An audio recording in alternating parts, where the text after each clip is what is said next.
Welcome to Investing Basics for Noobs. My name is Perry F. You are on my channel, my brand spanking new channel, only 1 month old, called Perry F PII. And actually, this is going to be the first lesson of a series of lessons that I want to do, focusing on providing investing basics for noobs, those that have just started their journey. They're asking some of the most basic questions, and I'm hoping this video, as well as subsequent videos on this series, is going to provide some of those answers that are basic but need to be explained. That being said, let's get started. And before we get started, I want to make sure that there's a notice to all viewers. I'm not a licensed nor trained financial investment expert. I'm just the average retail investor with a passion for investing. I want to share what I've been learned along the way on my investing journey, and as such, please do not take any of the content or thoughts or opinions that are shared in this video as financial advice. Always do your own research and seek professional financial investment advice from a certified expert before investing.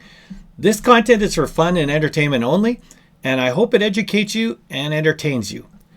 Also, I'm learning to be a YouTube channel person, and if you are new to my channel and this is the first video you've ever watched with me and you do like what you see, please press the subscribe button. I really would appreciate it because I'm very new to this channel and I need to hopefully get some of my subscribers up. And so yeah, it would be very appreciated if you like this content to please press the subscribe button. So let's get started. Before we get started, I would like to provide a quick agenda of what we're going to be talking about. So the first thing I want to do is a quick introduction of what this lesson is about. And then we're going to follow it up with what are investments. And then we're going to be what are indexes, followed up by what are accounts, what are portfolios, and then some of my concluding thoughts. So let's start with the introduction. So for those basically have relied on banks and financial planners to handle their investments, they might not be sure what the difference is between investments and indexes and accounts and portfolios. They may be getting a lot of things mixed up, saying, hey, look, I've got a mutual fund and I've got a TFSA. And it's like, okay, well, no, those are two different things. So it's going to be very important now that you are taking on your own journey, that you start getting a better understanding of what the differences are between them. So that's what we're going to be doing here, is to actually look at each one of these terms. We're going to go through some basics on what each of these terms are, as well as some interesting information you might find valuable as you start your own journey. Oops. And then basically, so now what we're going to start with is what is an investment?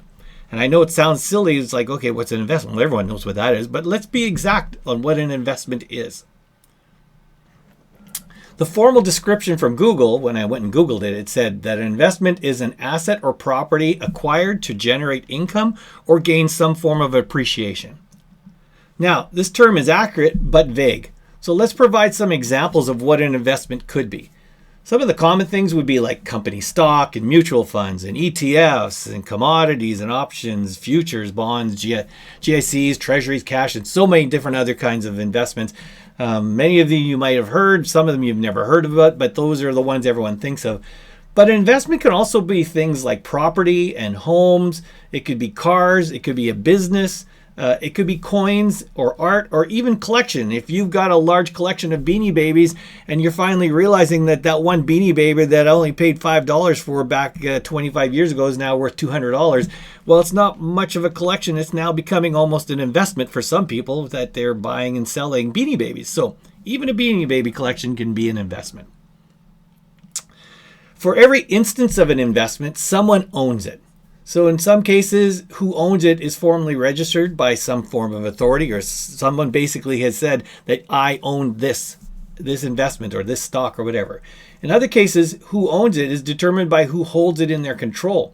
For example, cash or old common stock. And I did actually have some old common stock, but I can't find it in my folder.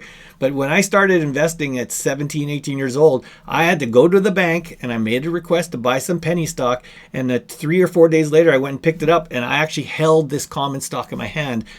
it was common stock. So basically, if someone stole it, it now basically was their common stock because they held it and I had no authority of it other than the piece of paper that said it. Now, those days are long gone, but that's an example. Also, gold, art, and collectibles. Those who have it is the one basically that owns it.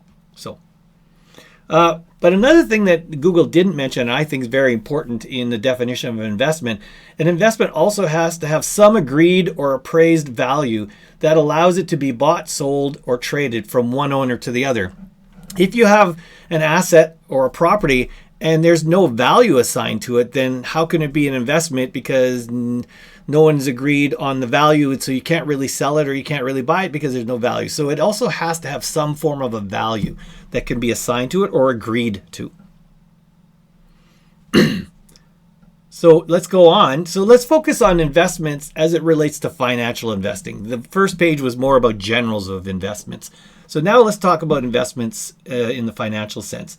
The most common investments are company stocks, bonds, commodities, mutual funds, ETFs, GICs, but there's so many other different types of investments.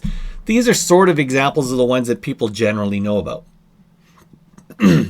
These investments are bought and sold on what is referred to as an exchange. They're called exchanges. So an exchange is a place where buyers and sellers must meet in order to trade the investment. Many exchanges are all around the world. Many countries have one or more of their own exchanges. For example, in Canada, we have the TSE. In the United States, they have several, like the New York Stock Exchange, the NASDAQ, the Chicago Mercantile, which I believe does commodities. London has the LSE, and everyone has, Germany and Tokyo. They all have exchanges. And investors must use a broker that will buy and sell your investments on your behalf. You can't trade your own investments without a broker because only brokers can work with exchanges. So that's why you need a broker, because if you want to buy an investment and it's only done in the exchanges, you need a broker that takes your order and goes to the exchange and buys your stock or sells your ETF or whatever it is. So let's get focused on some of the more common investments that most investors buy and sell. And I want to say trade because when people are buying and selling, generally the term is you're making a trade or you're trading. So if you see me use the word trade, it's the equivalent of buying and selling. All right. So we'll start with company stock. So company stock is most often referred to as a stock or an equity. A unit of stock from a company is referred to as a share. So if you have 1,000 shares, you have 1,000 units of company stock. When you own a share in a company, you actually own a part of that company. Even if you only own one share of IBM, you now own a part of the IBM company because you own a share of their company. The company can issue many kinds of stock, but the most common one is referred to as, ironically, not ironic, but a common stock. There's also one called preferred stock or preferred share, but the most common one is called common stock. Some companies, of all the companies that do have stocks, they distribute a portion of their earnings to those that own their shares. And of course, when a company does these distributions are referred to as dividends. And I'm sure a lot of you have heard of dividends, but that's what a dividend is. It's a company sharing some of its earnings and profits to the shareholders of the company. Stocks from companies that do pay dividends are referred to as dividend stocks. And investors that focus on holding these types of stocks are often referred to as dividend income investors. And when I say focus, that means if you're an investor that says, look, I really only want to focus on buying companies that actually hand out dividends, then you are a dividend income investor. Alternatively, stocks from companies that do not share any of their profits are referred to as growth stocks. These companies don't share their profits because what they're actually doing is reinvesting their profits back into the company so that they can grow and do research and stuff. These growth stocks are often referred to as, the tech industry or the tech sector is the one that does this a lot. So they do not hand out any dividends. The benefit of holding stocks that are not from companies that are not offering dividends are they generally grow in capital value, in capital gains. So for example, their stock tends to grow up in value, like from $100 to 110 to 120. And a lot of the tech sector is very well known for being growth stock. Investors that focus on holding these kinds of stocks are referred to as growth investors. So they basically focus all their efforts on buying company stock that does not give dividends, because they want to focus on growing the value of their entire investments by growing the value of each of their shares. All right. Another type of investment is referred to as bonds, treasuries, and GICs. I put them all together because each of these investments are unique, but they are similar in nature. They are basically a form of a loan to a government or a corporation. And buying one of these, you're basically loaning them a fixed amount of money for a set period of time, months and even up to decades. There are 10 and 20-year bonds out there, so they could be up to 10 or 20 years. And they will pay you a fixed or variable interest rate in return for you borrowing them the money. So it's like you're giving them a loan and you're charging them an interest rate to do it. That's what these are. Anyone focused on holding these kind of investments are referred to as fixed income investors, because it's very set on what you're going to get at the end of the period that they have the contract with. The return is often very low, but it is assured. So that's why it's fixed income. People that buy these will buy it because they know they're going to get what they get if they hold it to the end. So they're called fixed income investors. And again, usually the return on them the yield on them is very low, but they're assured. The value of some of these investments vary before their maturity date, so they can be traded. So a 20-year bond or something, basically, if the interest rates and say that the world interest rates or countries' interest rates are going up and down, it affects the value of the bond you're holding. And now that bond is actually something you can trade with somebody else and hand it off to somebody else if they're interested in doing it, if you entice them enough. So you can actually trade bonds before their actually maturity date, so you don't have to hold them for the 20 years because you're buying them. And then if let's say the markets go in a way that makes the value of bonds go up, you can actually sell those bonds to somebody else.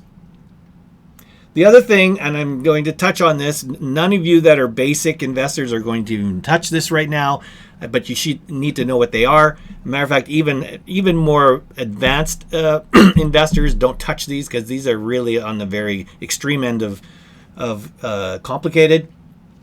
These investments are only for popular amongst, I'm going to say, advanced investors. So they're basically options and futures are contracts to buy or sell a stock or a commodity at some set price I'm mumbling on my words, sometime in the future in return for a premium to provide that kind of agreement. The one that writes the contract is very much like an insurance company. They're not, but they're like the person that's insuring. They make money selling the contract, but they must honor what the contract if it does actually come true. On the other hand, the person buying the contract is like the one that's being insured. They usually buy these kind of futures or options because they're hedging their risks. If they're taking a big chance on a high risk stock going up and it goes down, they could lose a lot of money. So what they'll do is they'll buy these derivatives or these options to protect them in the other direction. And then the person that's insuring is the one that'll basically pay them if it basically goes below a certain number or above a certain number that they're doing, depending on what kind of contract they are. But just wanted to tell you that options and futures are there, and they're actually used in the covered call ETFs. So you just got to know what they are, but you don't have to worry about doing the actual work. Excuse me. So the next one we're going to talk about, which is what everyone loves to talk about because these are some of the most popular ones out there, especially ETFs. So there's mutual funds and ETFs. Now, The reason I put them together, because unlike all the other investments that we've been talking about prior to this, stocks, bonds, stuff like that, they're sort of like atomic, single, stand on their own investments. Well, with mutual funds and ETFs, they are basically a container investment. So their job is basically to hold a mix of other investments inside them, of which now these basically become a value because of what they have inside them. All right.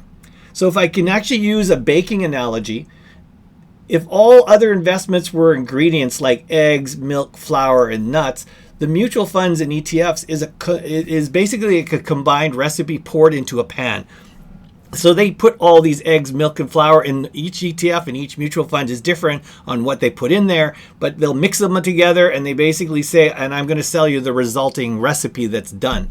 So that's what a mutual fund and an ETF is. Investments inside of a mutual fund or an ETF are often referred to, or generally referred to, as holdings or underlyings. They both terms are used quite often, but they mean the same thing. These are the investments that are inside the container of the mutual fund container or the ETF container. For example, you might have a mutual fund that holds all the Canadian banks. Well, those Canadian banks are the holdings inside the mutual fund. Same thing with an ETF. They might hold all the companies inside the NASDAQ or whatever, and basically those are the underlyings that they use. But they're basically referred to as holdings or underlyings. It's very important to know that, because if you're going to be investing in ETFs, what they hold inside them is very important. So you're going to really want to know what these terms mean, because it's very important when you're going to be investing in ETFs. Now, many think mutual funds are an old version of ETFs, but they are actually quite different, and that's maybe why ETFs have really taken off and mutual funds have become stale, other than the fact that mutual funds have a very high MER. But just to give you a difference between them, mutual funds are a pooling of investments which a manager will then sell and buy units of that pool. They don't actively trade generally on the market through the day, so their price is the same as it was before the markets open. And then basically when the markets close, they recalculate everything, they put all the buys and sells together, and they set a new price. So basically mutual funds prices change at the end of every day, or somewhere basically around the end of every day.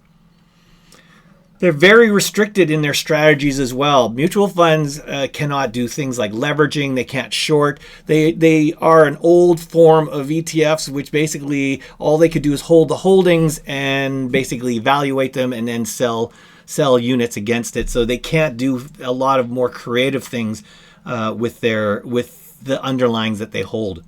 And that's what makes them much more different than an ETF.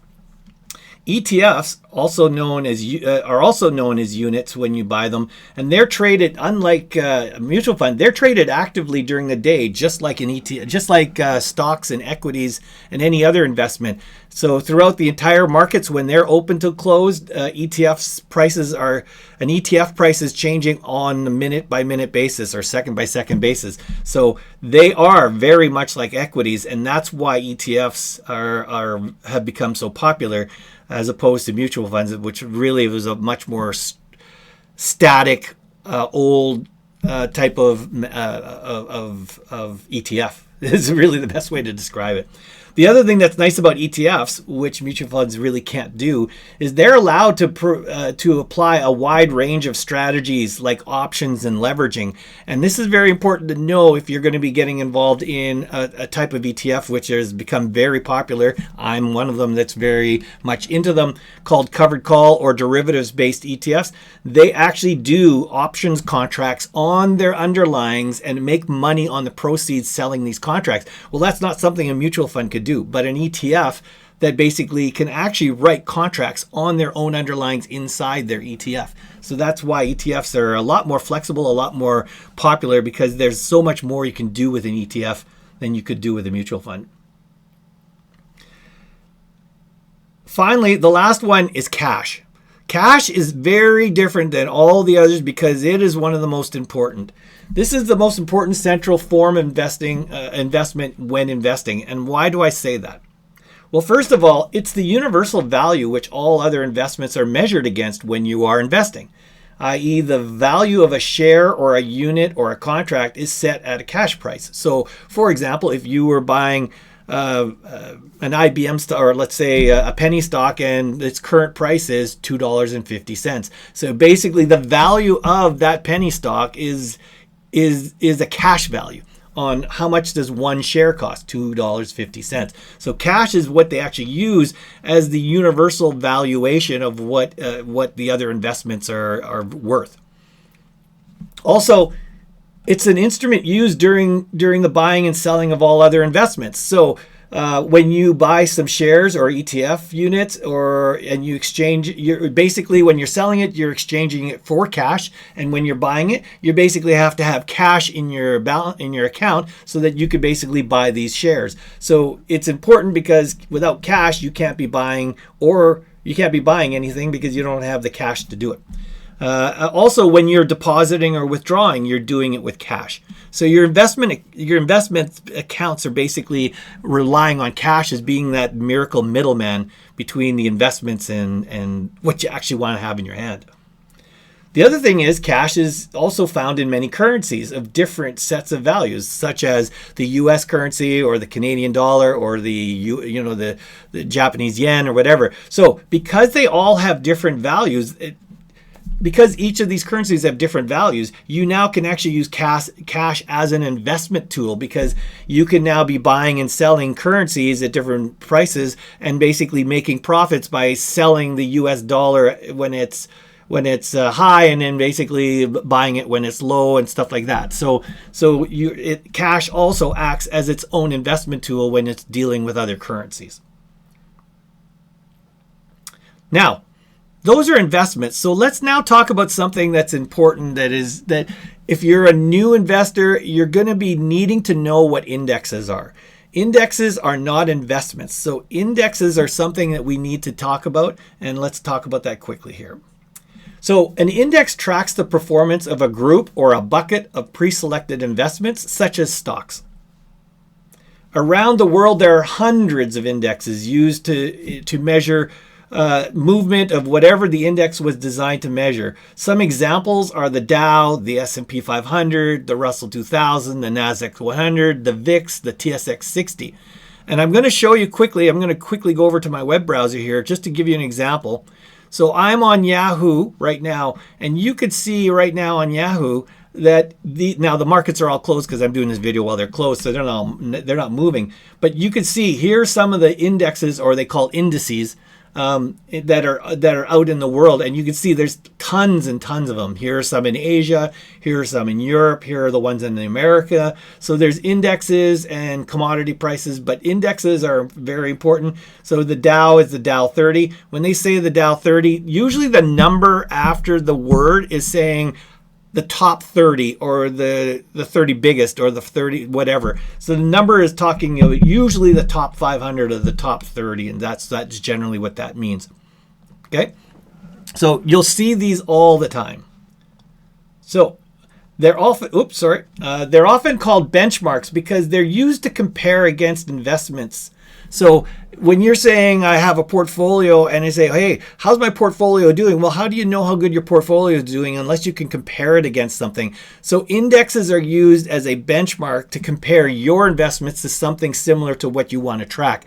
Now, that being said, of all the indexes in the world, the most famous benchmark index is the S&P 500. This basically measures the performance of the top 500 companies in the US. And most investors, when they ever compare their portfolio or their stocks or anything against anything, the benchmark they will typically use is the S&P 500. So you'll always see people saying that, even when I'm in my snowball analytics, when I want to actually compare how my portfolio is doing, even snowball analytics says, do you want to compare it against an index? And basically I can then turn up and say, yeah, show me how my portfolio is tracking with the S&P 500. Very important to know because it really gives you a benchmark of how you're doing compared to the rest of the world in investing. And these indexes is what helps you do that. Indexes are not investments themselves, though. So you can't buy an index because the index is basically a virtual thing that was created by someone of authority, like the Standards and Poor or whatever, and they cannot be traded. But that being said, and with the power of ETFs, several ETFs have been created to actually mimic what the indexes are. So, for example, the QQQ basically is an ETF that basically mimics all the stocks that the Nasdaq 100 has. The SPX has that for the S&P 500. IWM has all the stocks that the Russell 2000 rates. So it literally tries to match what the Russell 2000 is, and you could buy an ETF, that ETF, and basically you'd be following that. You would be following that index, even though you're just following an ETF that follows the index. So it's important to know because a lot of people will use these terms, and you'll actually see like short forms of it because a lot of ETFs will actually use a portion of it if they're actually writing an index, or sorry, an ETF. If they're writing an ETF that literally is using that index, a lot of times they'll do something like, for example, in Defiance, they have an ETF that follows the Russell 2000 and they call it IWMY. Or another one they have is called QQQY. So they'll use the actual ETF that follows the index and add another letter to it and say, and here's ours. So just to give you a little note on that. Indexes are important for investors to understand as they are what is always quoted and shown the movement in the global markets and the sectors on all exchanges. So if you're new to investing and you're trying to start learning, you're going to hear people saying, whoa, the S&P is down 400 points or something. That's why you need to know, because you need to know what an index is, because it's always quoted by several people that are in the investing world. It's just something you got to know. So now that we've talked about what investments are, and we also know what indexes are, we now need to know where we can trade and hold any of these investments that we want to invest into. So yeah, you want to buy an investment, okay, but where are you going to put them? Because you can't just go to a broker and say, buy me 100 shares of IBM. Well, they're going to say, well, hold on a second, who are you, right? So this is where accounts come in. So we're going to talk about accounts. Okay, so at the very highest level, and we're not even talking about investing, what are accounts? Because it's important just to understand what accounts are. So at the most general level, an account is a place to record transactions by and or hold assets for a client of a service that is being operated and managed by an administrator of that service. And we'll get to a better example later. An account is a legal and or contractually registered by the administrator to a client. And the client is the owner of the account. So depending on some of the accounts, you could even have one or multiple owners, but it's all depending on what kind of account it is. Now, accounts also have to have a set of underlying rules, restrictions, operating parameters, profile information that are set and administered and enforced by the administrator of the service. So literally the account is everything about you and everything about who you are as the client in their service, So now I'm going to give you an example of what that means by their service, because it's not just for investing. Let's talk something basics. So accounts are used universally throughout our lives for the same purpose. So if you go to an online service such as a Facebook or a Google, you have a Facebook account, you have a Google account. And inside that Google account, you'll have various transactions that are happening when you logged in, when you logged out, what are some of the things like that. You also potentially have assets. So Google has a Google Wallet. Well, if you're holding cash in it, you're actually holding an asset in that account as well. So online services like Google and Facebook, and name 10,000 other services online, they basically all run basically on a client having an account. The same is true with credit card accounts, retail accounts. So if you have a Walmart account, then basically it's a Walmart account, and even things like loyalty accounts, whatever. I mean, the list goes on and on. The same description that I've just described above also happens with banks and investment accounts. So there's anything different. So let's talk about the banking and investment accounts. Not surprisingly, they're not only used, but they're absolutely critical in the banking and investment services business. You got to have an account in order to do banking, and you got to have an account in order to invest, and maybe multiple accounts, and we'll talk about that.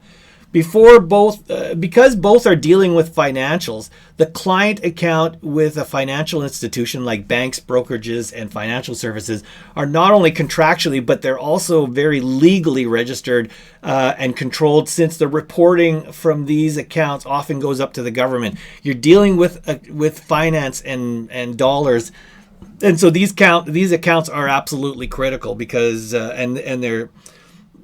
and their tracking and journaling is very important too. So for anyone investing, there are primarily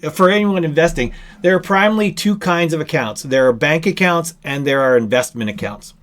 We need to know that there's two different kinds of accounts. For bank accounts, there's primarily two types of accounts. You guys all know this because everyone has a bank account. There's checking accounts and there's saving accounts.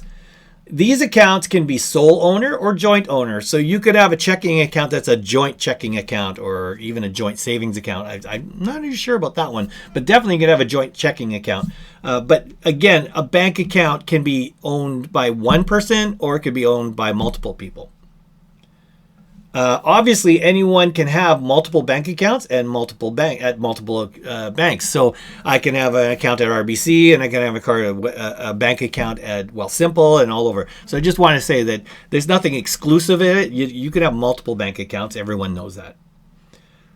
When doing any kind of investing, though, regardless if it's hands-off management, like you're basically letting the bank manage your mutual funds, or if you're DIY self-directed, having a bank account is critical, as it must be linked to these investment accounts to allow transferring of cash in and out of each one of these investment accounts. So you really can't have an investment account if you don't have a bank account. So if you're going to be setting one up, you better have the other. So, all right. So now let's talk about the investment accounts. There are several types of investment accounts a client can set up and use. Each type of account services a specific purpose for an investor. There are two primary types of investment accounts. The first one is referred to as a non-registered account, and the second one is referred to as a registered account. So let's talk about what these two are. A non-registered account is one that is not registered with any government tax advantage, sheltered, or deferred offered programs. These accounts offer the widest range of freedom when you're investing, and tools and strategies, because basically they're not being held back by any kind of restrictions from the government saying that, this account, if we're going to give you this kind of shelter, you can't have these, you can't trade this many times a day, Well, because it's non-registered, you're not registered to any restrictions from the government, so you are now free to do any form of investing. You can have a non-registered account that's a cash account, which means basically it just runs all positive. And you can even have one that's called a margin account, and basically means that the investment account can actually, the broker's actually borrowing you money to actually invest. So you could do things like that with a non-registered account because there's no restrictions from a government telling you otherwise. Of course, if that's a non-registered account, what's a registered account?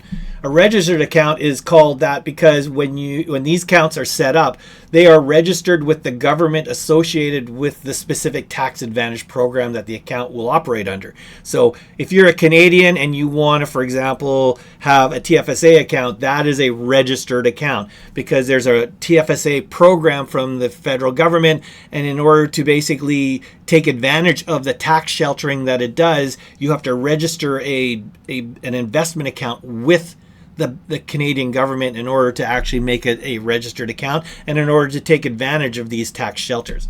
Now, the broker administering these accounts is legally obligated to enforce the account's activity and report this up to the government as per the program rules. An investor can also have multiple of any of these accounts with multiple institutions. So it's something just so people know, say, well, I have a TFSA at RBC. Well, you can have one at RBC. You could have another TFSA at Wealthsimple. You could have one at Questrade, wherever you want to have. At the end of the day, as long as all of these TFSA accounts working together aggregate up where the federal government says, no, your headroom for TFSA is 102,000. Well, all of these accounts combined cannot exceed 102,000. So the point would be is you can have as many as you want as long as all of them combined are following the rules by the federal government or the government that's actually offering the program and watching it. And that's why when you're working with these registered accounts, the information, the brokers are sending this information up. The governments know what's going on to it. So at the beginning of the next tax season or whatever, they know if you've exceeded it, you're going to get penalized if you've sort of violated some of those rules. So just be aware that yes, you can have multiple registered accounts. You can have multiple non-registered accounts for all that matter. But just know that the rules are a combined rule. So if you have 5 accounts, they all have to agree to it as a whole be equal to what the program offers as a whole. Okay, so more on registered accounts because that's where there's more of them. So there are many types of registered accounts. So what is a registered account? Canada, US, and other countries, several other countries have their own kind of programs for tax sheltering and stuff for their own citizens. I can't, for example, as a Canadian, buy a US 401k. It is only it's only allowed to be bought by an American. Likewise, in Canada, we have things like RRSPs, RIFs, LIRAs, LIFs, TFSAs, RESPs, FHSAs, and I'm sure there's others I can't think of, but the Canadian government has several tax sheltering, tax deferral type programs that help you if there's one that actually is of need to you, but basically it can only be registered to a Canadian citizen for a Canadian program, and vice versa any other country. Each of these registered accounts have specific rules and restrictions on who can use them, how they can be used, and the type of tax advantage they offer. Investors need to decide which are of value to them and which meets their needs. And the reason I'm saying that is, for example, let's just look at the RESP. My wife and I have adult children. We can't use an RESP because that's a registered education saving plan, and the rules for an RESP says that it has to be for children under the age of 18 and stuff like that. Well, clearly I can't use that. Another example, just to give you quickly, and again, I apologize for the non-Canadians that are watching this video because I'm Canadian, but if I were younger and still working, but I had a very low salary, let's say, minimum wage or like 40,000 a year or whatever, I would be hesitant to get an RRSP because an RRSP really benefits higher income earners because the idea is it's a tax deferral. So while you're earning high income, like say 6 figures, you basically can reduce your annual tax rate because it's being deferred. And when you retire and you have a lower income and the money's coming out, it's going to be taxed at a lower rate. So for me, if I were somebody that had a lower income, like 20, 30, 40,000 a year, I wouldn't really look at an RRSP because it really was not designed for your kind of needs. A TFSA, on the other hand, is important for almost everybody. So important note, withdrawals from registered accounts must flow to a linked bank account and cannot flow directly to another registered account. Since the money basically that leaves a registered account has to be deregistered before it can actually be re-registered somewhere else. Again, I'm going to say that only because of experience. I've actually tried to move money from an RRSP right to a TFSA, and it says, no, you can't do that. You must first move it to a bank account, and once the money's in the bank account, then you could move it to the TFSA. Now, maybe other brokers do it transparently and they pretend that it's happening as a one step, but at the end of the day, money must leave your one registered account, go to a bank account of some nature, basically sit there, and once it sits there, it can then move into the other registered account. So it may be important to some people to know, but I learned it because it happened to me. So that's just a note for you guys to know. The other thing you want to know about registered accounts is they only typically have a single registered owner. Like a TFSA is only owned by one taxpayer. You can't do a joint account on most of the registered. My RRSP can't be joint. My TFSA can't be joint. Almost none of the programs offer a joint offering. But as opposed to that, what they do in compensation is these accounts all have typically an assigned beneficiary. So what you can do with a registered account is basically assign a beneficiary or a successor in some cases. There's a little difference between the two of them. Now, the one thing I'm going to tell you, if you do have an RRSP or a TFSA and you have not gone through the paperwork to assign a beneficiary, do it. Don't sit and wait, because if anything were to happen to you, basically if a registered account doesn't have a beneficiary, you typically are going to likely go into probate, because it's going to say, well, there's nobody assigned. If you assign a beneficiary, then basically there's no probate needed. It's already been formally and legally stated that the money from this account goes to my beneficiary, and therefore you'd be avoiding a probate and all the probate fees, because let me tell you, my mother passed away just a couple months ago, and we had one account that was basically no beneficiary, and it went into probate for it. So just give you guys a heads up. Make sure if you haven't done your assigning of a beneficiary, do it. Because it's going to save you potentially in the future. Also, non-registered accounts are the other way around. They can be joint. You can have, my wife and I, our non-registered account, our investment account is actually joint, but they cannot have beneficiaries assigned to it. So they're the opposite. They can have a joint category, joint ownership, but they can't have a beneficiary assigned to it. And again, there might be some weird ones that I don't know of. And I'm not an expert. So some expert maybe in my YouTube comments is going to say, oh, Perry, there are examples where you can. Again, if you want to say it, I'd more than love that you would actually correct me. But my understanding is non-registered accounts in any way cannot have joint status.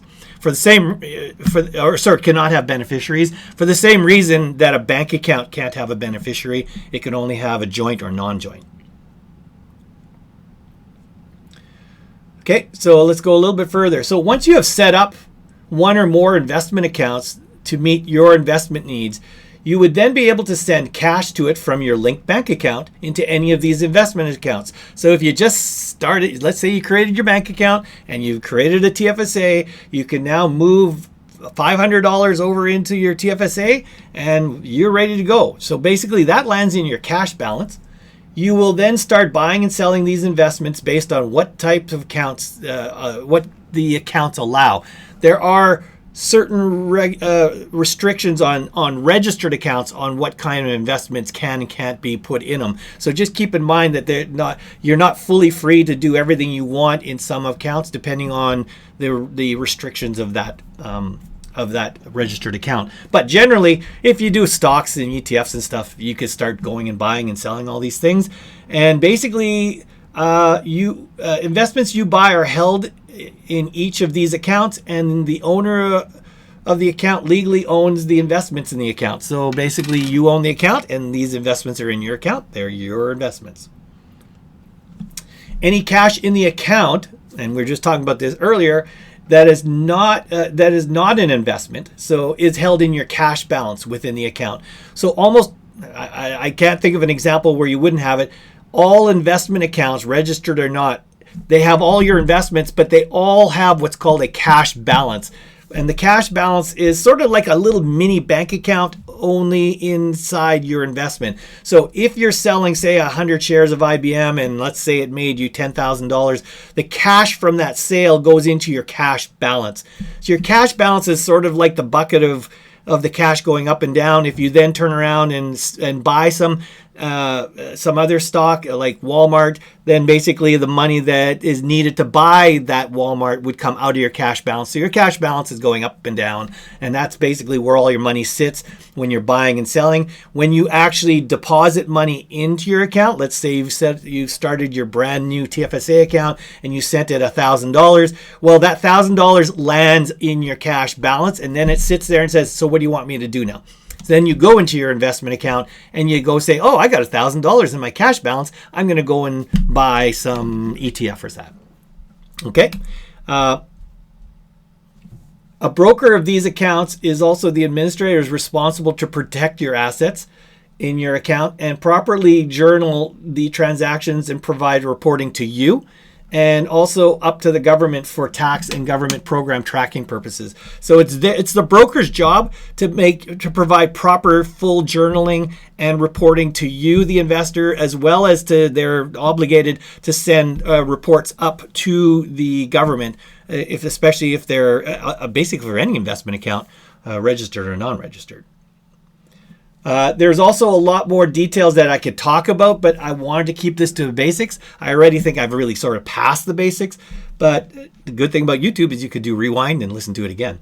But anyways, I'm just going to stop here on what accounts are, but there's so much more you can talk about accounts, but this is sort of the basics to get you started. So now that we've talked about investments and indexes and accounts, let's now start talking about what is a portfolio. Unlike all the other terms that we've just finished talking about in this video, a portfolio is the only item that is not formally or legally or registered or rigid in nature. It is basically more what you want to make of it. So a portfolio is simply an arbitrary consolidation of investments that you have and or accounts that describe a perspective of your investments. A portfolio is what a person wants to make of it. That might sound very dictionary-ish, so I'm going to give you an example. So let's, for example, use my actual example. So I have 3 RIFs. I have 1 TFSA, and I share a non-registered account, a joint account with my wife. My wife, on the other hand, has 1 RIF. She has 1 TFSA, and she shares the joint non-registered account with me. So when it comes to portfolios, it all depends on what I want to track. So I could turn around and do it many ways. I could do a full combined portfolio, and that's what I do, which is all of mine and my wife's accounts and investments are inside what I call this portfolio called a full combined portfolio. So when I say my portfolio is up $100 or 2%, I'm basically saying that all the accounts and all the investments in the accounts that are in this portfolio are up 2%. I could also turn around and say, no, I don't want to do that. I want to keep mine and my wife's portfolios, investments, and performance different, separate. So I could turn around and say, okay, all the portfolio tracking for each account. So all of Perry's accounts are in Perry's portfolio, and all of my wife's accounts are in my wife's portfolio. So I now have 2 accounts. I have a Perry account and a wife's account, or a Perry portfolio and a wife's portfolio. I could also turn around and say, hey, you know what? I want to know my portfolio with regards to how is my income investments doing versus my growth investments. So I could actually turn around and separate all my investments in all my accounts and say, anything that's an income investment, basically, I'm going to put into my income portfolio, and anything that's in my growth investments, I'm going to put in my growth portfolio. So it all depends on what you want to track. Now, if you're going to track it, you're going to have to figure out how you're going to track it. So when you decide what is going to be in a portfolio and whatever you define as a portfolio, you will have to set up some investment tracking service like Yahoo Finance or Snowball Analytics or Blossom or whatever, and break them down into what the portfolio is that you want to track. And you're going to basically, that will allow you to exclusively monitor what's happening into that portfolio. Okay, when you decide what your portfolio is, you name it, and then you set it up to track it. Now, I'm going to give you a quick example of what I mean by that, because I want to sort of show what all of them are combined. And I want to go here. Yeah, this is what I want to do. So let me go back one. Okay, so I'm going to switch over to my actual portfolio spreadsheet. Now you could look at my portfolio spreadsheet. So now I want to use all the terms that we were basically talking about, investments and indexes and accounts and portfolios. So let's look at this. This is my spreadsheet of all of my investments between me and my wife. If you look over here at the very bottom, you can see it says portfolio.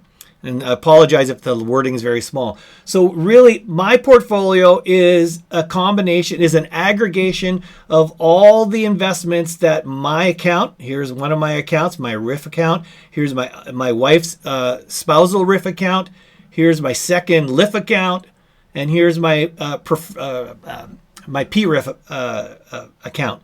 So these are all separate accounts. And if you're looking in every one of these accounts, By the way, I'm just showing you, here's my TFSA and here's my wife's TFSA. So all our accounts are listed here. But if I talk about this account, so here's my account. So in my account, I have all these investments. So I have an investment in HDIV and I have 600 shares in it. So my account is holding 600, my RSP RIF account is holding 600 shares of this, 800 of this, 1900 of that.